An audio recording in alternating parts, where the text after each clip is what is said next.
Hello, welcome to Slice of the Moon Cooking. Now, I'm going to be doing something a little bit different in this video. I'm going to try to do a voiceover so I can speed the video up a little better and just give out the information that needs to be put out. Now, if anybody knows of any free music I can put in the background to cover up my uh, uncoverable silences, please put those down in the comments. Other than that, let's get to the show. Thank you for watching. Hey y'all! Before I start the show, I'd like to give a shout out to Rick and Yvonne, who sent me, get this, dehydrated powdered dashi.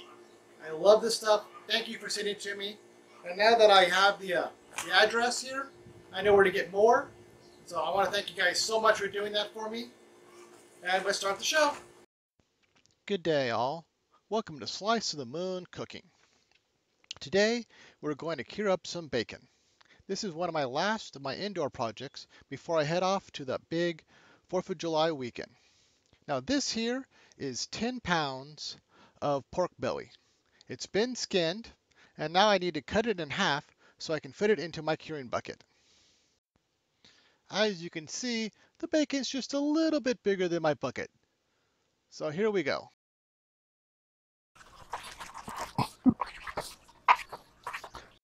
I like to point out the fat content on this bacon. Doesn't that look good? Now, for this recipe, we're going to need 1 cup of salt, half a cup of brown sugar, and half a cup of honey. The next ingredient we're going to use is about 2 tablespoons of ground ginger. I grind it up really fine, and then I place some in the freezer so I always have some ground ginger ready. The next ingredient will be the pickling salts or the curing salt. You're supposed to use 1/8 of a teaspoon per pound. And being I have 10 pounds of pork here, that comes up to about just a little over a teaspoon. Next, we're going to use a Chinese 5-spice. We're going to use some smoky paprika, and we're going to use a lot of black pepper. So now let's start mixing these things together. First, we need 1 cup salt, half cup brown sugar. Let's move this pork out of the way real quick. We'll move on to our half cup of honey. Where we go.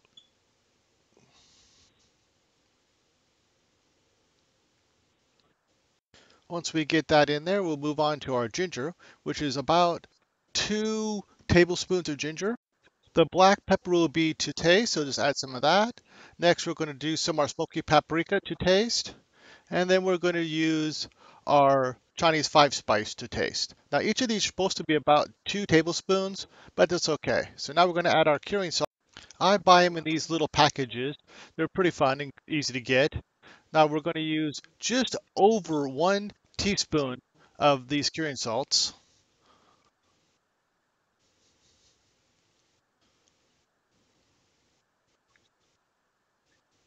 We'll save the rest for later.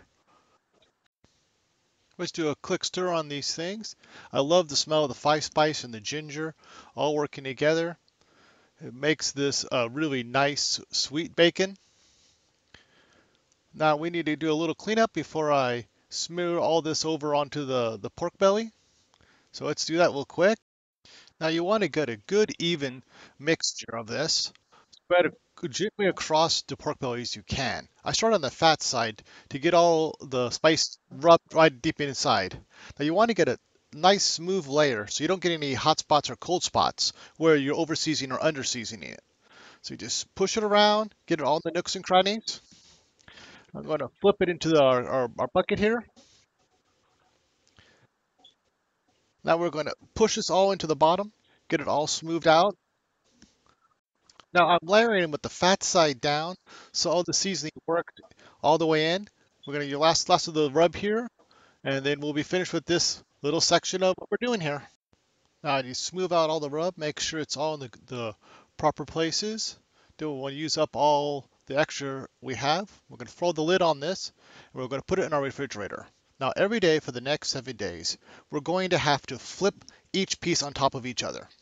This way the rub smooths out, goes across everything. The meat will shrink down, the juices will come out, and this thing will be perfect for bacon in about 7 days from now. So let's go put it in the fridge right now for you. Now it's been one day since I put it in the refrigerator, so we need to open this up, and we're going to give it a quick rub down just to get all those salts and sugars that haven't properly dissolved yet all into the meat properly. Then we need to start flipping it. Now as you flip it, make sure you keep massaging all that good rub right into the meat. Make sure every inch is covered properly and all spread out to keep away from the hot spots of over seasoning or the cold spots of under seasoning. You can see how much liquid just come out this in one day. This will actually become kind of like a brine for your bacon, so it smooths out the whole hot spot, cold spot things. So keep up every day, take it out, give it a good flip, give it a good rub. Now I'm going to skip a couple days right towards the end so we can see what's happening. Now this has been 5 days, and technically you could smoke this today, but I want to show you just how nice it is, how much juice we've got on it.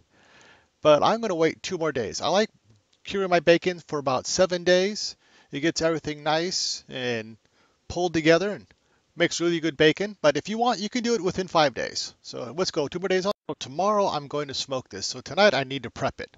I need to wash off all the brine, pour out all the juices, so I can make up another quick little rub. So tomorrow morning it'll be perfect. So let's pull the bacon out. We'll have to give it a good wash, pour all that brine out, and then we can start making the new rub for it. After you get everything rinsed off, you need to wipe everything down, dry the bacon up, pull out all the salt and the water off of it just as much as you can, clean up all the areas, and then we can make our rub we can put on it. So after we dry it, our rub's going to be half cup brown sugar, 2 tablespoons black pepper, 1 tablespoon of both your Chinese 5-spice and your garlic powder, and some smoky paprika. Now after you get them all nicely mixed up, give a good heavy dry rub on the fat side of the bacon, because this is just flavoring after we smoke it, so you don't want to cross everything. So just a good heavy rub on only the fat side, and then we're going to flip them and lay them on top of each other, and then put them in our bucket, and tomorrow morning, after about 6 hours of sitting there, we're going to smoke them off. So now we need to prep our smoke box. You want the internal temperature to reach about 180, so the bacon can get an internal temperature about 150. Now I'm going to smoke this for about 3 hours to get to that nice internal temperature.